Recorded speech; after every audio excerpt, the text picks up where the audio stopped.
देखिए, हो सकता है कि आज का वीडियो थोड़ा कंट्रोवर्शियल हो, but all I ask is you hear me out with an open mind. देखिए, पुराने जमाने का जो समय होता था उसमें एक रिलीजियस स्पिरिचुअल लीडर बनने के लिए काफी लंबा और डिटेल प्रोसेस हुआ करता था। उसका फाउंडेशन होता था कि आपको हिंदू स्क्रिप्चर्स, हिंदू फिलॉसफी की डिटेल्ड नॉलेज होनी चाहिए। उसके साथ सालों की डेडिकेटेड स्पिरिचुअल प्रैक्टिस होनी चाहिए। भगवद गीता, वेद, उपनिषद, दूसरे हिंदू स्क्रिप्चर जो हमारे धर्मशास्त्र है, उनकी एक्सटेंसिव नॉलेज होनी चाहिए। सालों तक आप मेडिटेशन, योगा और दूसरे स्पिरिचुअल डिसिप्लिन्स को प्रैक्टिस करते हुए आ रहे हैं, जिससे कि आपको एक higher state of spiritual realisation होता है, जिससे आपको प्रोफाउंड स्पिरिचुअल इनसाइट्स मिलते हैं और एनलाइटनमेंट मिलती है, जिनसे आप सेल्फलेसनेस, कंपैशन और विजडम जैसी क्वालिटीज डेवलप करके फिर दूसरों में ये चीजें बांटते हैं। लेकिन आजकल का जो प्रोसेस है स्पिरिचुअल लीडर बनने का, वो कुछ लोगों के लिए लगता है थोड़ा सा डिफरेंट है। अजब बाबा का करिश्माई हथौड़ा, बच्चा पैदा करने की ऐसी तरकीब, ऐसी तकनीक आपने आज से पहले कभी देखा नहीं होगा। कंधे पे दर्द है, बाजू में दर्द है, कहीं ना कहीं पे भी दर्द है, टांगों में दर्द है। मैं कह रहा हूँ अगर सर में भी दर्द हो तो इमेजिनेटली लिख लो 5-8, उससे भी फर्क आ जाएगा। भगवान कृष्ण का जन्म हुआ मथुरा, रा निकाल लिया पीछे से, माँ निकाल लिया आगे से, क्या बचा? थू। जो राम राम नहीं जपता उनके जीवन को थू। शराब पीते हो? कभी कभार। फिर आज शाम को अपन दोनों पियेंगे। आपकी शादी हो गई? हाँ जी, हो गई। पति कितने हैं? ये तो खैर जोक है, क्योंकि he was trying to prove a bigger point कि भगवान, it was something like that कि भगवान एक ही हो सकते हैं, उसी तरह जैसे तुम्हारे पति हैं, पति एक ही हो सकता है, वैसे भगवान एक हो सकते हैं। But it was a larger point, he was being sarcastic. And about the शराब पीने वाला थिंग भी, ही वाज बीइंग सरकास्टिक।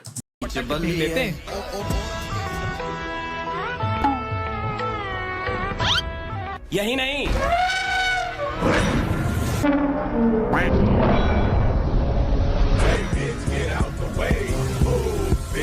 बाप रे!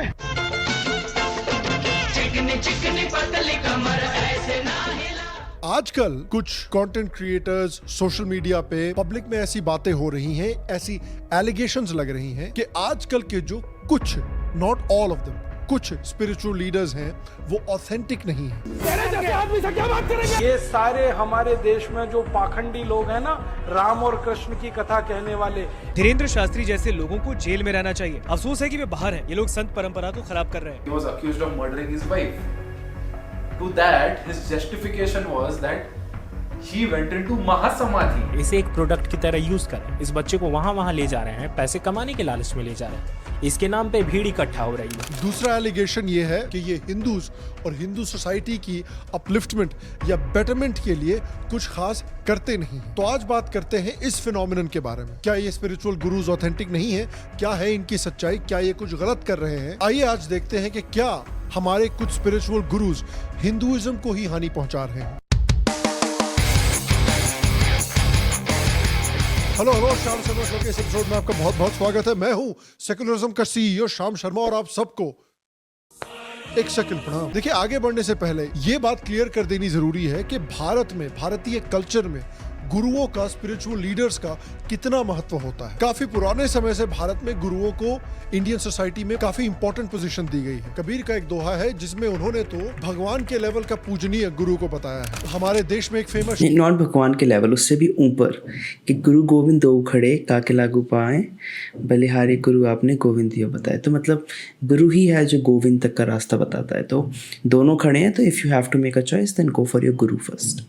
श्लोक है जिसमें गुरु को ब्रह्म, गुरु को विष्णु, गुरु को महादेव भी बताया जाता है। और जैसा कि मैंने कहा, भारतीय सोसाइटी में गुरुओं की इस इंपॉर्टेंट पोजीशन के पीछे मेन रीजन ये था कि ये माना जाता है कि हमारे जो गुरु हैं वो काफी तपस्या, स्टडी और साधना करके स्पिरिचुअल इंसाइट और नॉलेज प्राप्त करते हैं, जो फिर वो पूरी दुनिया में बांटते हैं। और हमारे देश की हिस्ट्री में ऐसे कई स्पिरिचुअल लीडर्स रहे हैं जिनका बहुत बड़ा योगदान रहा है हमारी सोसाइटी में, हमारे कल्चर में, हमारे देश के। There is something weird about his eyebrow, no?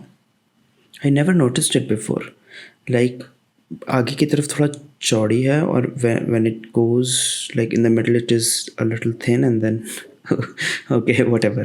Mindset में, चाहे वो ऋषि वशिष्ठ हो, वेद व्यास हो या गार्गी या मैत्रेयी हो, उसके बाद फिर आदि शंकराचार्य हो या माधवाचार्य हो, या फिर और थोड़े मॉडर्न टाइम्स में स्वामी विवेकानंद हो, श्री औरबिंदो जैसे स्पिरिचुअल गुरु हो, जिन्होंने एक डिफीटेड सिविलाइजेशन में वापस नेशनल और स्पिरिचुअल प्राइड जगाई थी। इतने इंपॉर्टेंट होते हैं हमारे देश में स्पिरिचुअल गुरु के हमारे देश की मेंटालिटी तक बदल सकते हैं। लेकिन आज के जमाने में देखिए, हमारे पास स्पिरिचुअल लीडर्स तो हैं, लेकिन आजकल कुछ ऐसे भी गुरु पब्लिक में आ रहे हैं जो थोड़े कंट्रोवर्शियल हैं। एक बहुत बड़ा एग्जांपल है इसका नित्यानंद महाराज। Me is only sitting as me in you. These two only is talking to each other. Understand, I can only talk to me. इन्होंने allegedly यहाँ तक क्लेम किया है कि वो अपनी शक्तियों से ब्लाइंडनेस क्योर कर सकते हैं, और भी काफी इंटरेस्टिंग चीजें ये बोल चुके हैं। The silicon of एक फनी वीडियो अभी जो वायरल हुआ था, and there was this baba who was claiming to cure headaches, और फिर ऑडियंस में एक लड़की आके बोलती है मुझे हेडेक हो रहा है बहुत ज़्यादा, and the Baba goes like सही हो गया बिल्कुल, एंड शी वाज लाइक नहीं हुआ है, एंड ही सेड के हुआ है बिल्कुल नहीं हो रहा है। It was very funny. Saraswati. If you take and make, filter the silicon and make the chips for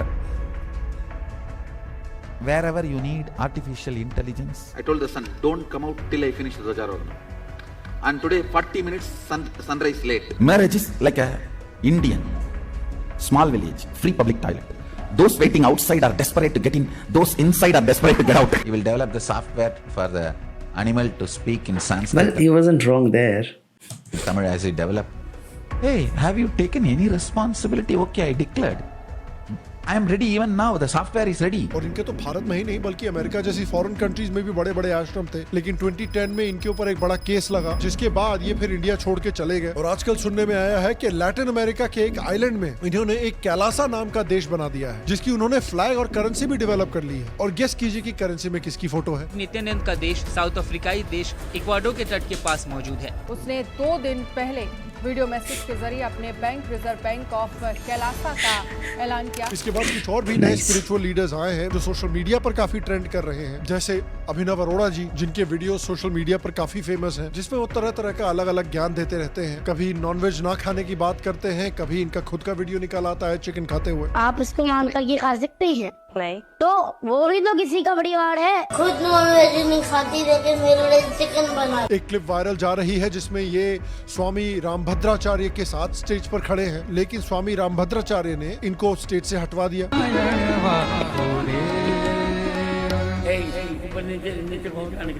मतलब स्वामी रामभद्राचार्य अंधे हैं, दिखाई नहीं देता, लेकिन इनके बावजूद इनको अभिनव बाबा अपने स्टेज पे नहीं देखे जा रहे हैं। इसके बाद भी इनकी social media And he, how did he even know कि वो स्टेज पे है और he is not authentic?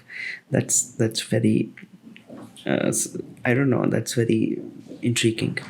Following काफी तगड़ी है, लेकिन इंटरेस्टिंग बात यह है कि जब भी इन पर सवाल उठाया गया है तो इनका रिएक्शन बहुत इंटरेस्टिंग है। सवाल उठाने के बाद इन्होंने मथुरा कोर्ट में 7 यूट्यूबर्स के खिलाफ केस रजिस्टर कर दिया है और उन यूट्यूबर्स को एंटी हिंदू बताया गया है। उसके बाद उन्होंने ये भी कहना शुरू कर दिया है कि इन वीडियोस की वजह से उनको डेथ थ्रेट्स आ रही हैं। उन्होंने तो कह दिया कि लॉरेंस बिश्नोई ने इनको भी फोन करके धमकी दे दी है। आज की बात बता रही हूँ, आज 3:30 पौने 4 बजे के करीब हमारे पास लॉरेंस बिश्नोई ग्रुप से एक मैसेज आया व्हाट्सएप ग्रुप में, जिसमें हमें धमकी दी जा रही है कि अभिनव को मार दिया जाएगा। बड़ा व्हाट्सएप ग्रुप में मैसेज आया? व्हाट? जी आजकल लॉरेंस बिश्नोई है, जलवा है हमारा। क्या यार बच्चों के पीछे पड़े हो यार? दाऊद बैठा हुआ है कराची में, वहाँ कुछ क्यों नहीं करते यार? उसके बाद एक और है अनिरुद्ध आचार्य जी महाराज, जो कि हमारे प्रीवियस बाबा की तरह ही सोशल मीडिया पर बहुत ट्रेंडिंग है। और मेरी लड़की ने वो लड़का से बात करती है 4 साल पे। कितने साल की है लड़की आपकी? लड़की 15 साल। क्या नाम है आपका? शीतल गुप्ता। शीतल, कौन सी कक्षा में हो? 10वीं। कोई आप तो at least he is like doing live interactions ना, तो इसमें क्या है कि काफ़ी हद तक सच सामने आ जाता है। अभिनव के केस में क्या है, everything is recorded, edited, scripted, तो that is completely different. To compare Abhinav with him is not fair. और प्लस इनके फॉलोअर्स भी तो ऐसे आते हैं एक से एक। आपसे प्यार क्यों करेगा? He is not wrong, he is not. जिन्होंने चेहरा सुंदर करने के लिए कुछ इंटरेस्टिंग उपाय बताए हैं। गोबर यदि उसको रगड़ते हैं चेहरे पर और उससे स्नान करते हैं तो त्वचा संबंधी जितने रोग हैं वो समाप्त हो जाते हैं। मुझे ये नहीं समझ में आता कि अगर आप स्पिरिचुअल गुरु हैं तो आप ब्यूटी एडवाइस क्यों दे रहे हैं? अब स्वामी विवेकानंद लोगों का कार्बोरेटर फिक्स करने का एडवाइस देते तो थोड़ा अजीब लगता, या फिर स्टॉक मार्केट में कैसे इन्वेस्ट करें इस पे एडवाइस देते तो थोड़ा अजीब लगता ना। लेकिन हो सकता है कि शायद अनिरुद्ध जी को एक्चुअली स्टॉक मार्केट में इन्वेस्ट करने की एडवाइस देनी चाहिए, क्योंकि माना जाए तो इनकी इनकम एक्चुअली काफी अच्छी है। लेकिन इनके साथ भी कंट्रोवर्सीज जुड़ी हुई हैं, क्योंकि इन्होंने हाल में ही एक पॉडकास्ट किया था जिसमें कुछ इंटरेस्टिंग चीजें उन्होंने बोली हैं। किसी आदमी को मारना है तो आमरस पिला दो और फिर कोको कोला पेप्सी दे दो। अब लड़के सारे सोशल मीडिया पर जितने थे वो एक हाथ में आमरस ले रहे थे, एक हाथ में कोको कोला, एक घूट इधर पिए एक घूट इधर, फिर कहते देखो जिंदा है। वो तो हमने आपके स्वास्थ्य के लिए बोला, आपको मरना ही है तो मरो, हमें क्या दिक्कत। कैंसर और गौमूत्र से रिलेटेड भी इनकी ओपिनियन सुन लीजिए। टीबी की बीमारियां हो, यहाँ तक कि कैंसर का कोई इलाज है, थेरेपी दे दे के मार डालते हैं लोग। जो मात्रा है नियुक्त शास्त्र में, इतना दूध, इतना घी, इतना दही और इतना गौमूत्र और इतना पिलाइए। गौमूत्र और हल्दी, ये अच्छा ये बताइए, गौमूत्र में दम ना होती तो बड़े बड़े मेडिकल स्टोरों में गौमूत्र क्यों बिक रहा है? मैं बस इतना पूछना चाहता हूँ कि क्या इन चीजों पर टिप्पणी देनी जरूरी है? मैं आपसे जेन्युइनली पूछना चाहता हूँ ये सवाल। क्या लोगों को स्पिरिचुअल विद्या और गाइडेंस देना इतना काफी नहीं है? कल मैं अगर अपने चैनल पर इलॉन मस्क को ज्ञान देने लगूं कि स्पेस एक्स के रॉकेट की फ्यूल इकोनॉमी कैसे इंप्रूव करें, तो आप ही बोलेंगे अपना काम कर। और भी लोग हैं जो जनरली भक्तों को कहते हैं कि हमें मोह माया में नहीं पड़ना चाहिए, लेकिन उसके बावजूद एक काफी लैविश लाइफस्टाइल की जिंदगी जीते हैं, एक्सपेंसिव घड़ियों के साथ, शॉल्स के साथ, डियोर की लेदर हैंडबैग्स के साथ। उसके बाद उन्होंने इस कंट्रोवर्सी पर सफाई भी दी है। प्लस शी आल्सो सेड अभी ललन टॉप के इंटरव्यू में कि कोई जैसे ही नया आईफोन आता है उसको चाहिए ही चाहिए। बैग की बात है, bag is a customised bag, और जो सबसे पहली चीज लोग कह रहे हैं कि लेदर है, उसमें कहीं भी लेदर नहीं है। वो एक कस्टमाइज बैग है, और कस्टमाइज का मतलब कि आप अपनी मर्जी से बनवाते हैं, इसलिए मेरा नाम तक लिखा हुआ है उसमें। और देखिए, मेरा मानना है कि अगर आप एक लैविश जिंदगी जीना चाहते हैं तो इसको ओपनली बोलिए यार, कोई टेंशन ही नहीं फिर मुझे। क्योंकि देखिए, ओशो से आपको डिसएग्री, बट आई थिंक वो बोलती है कि मैं एक गृहस्थ व्यक्ति ही हूँ, मैंने कुछ ऐसे संसार की जो भी सुख सुविधाएं हैं उन्हें मैंने छोड़ा नहीं है। तो अगर गृहस्थ है तो फिर I guess it's justified, but again if she is telling other people to give it up and then not giving it up herself, then it's hypocritical.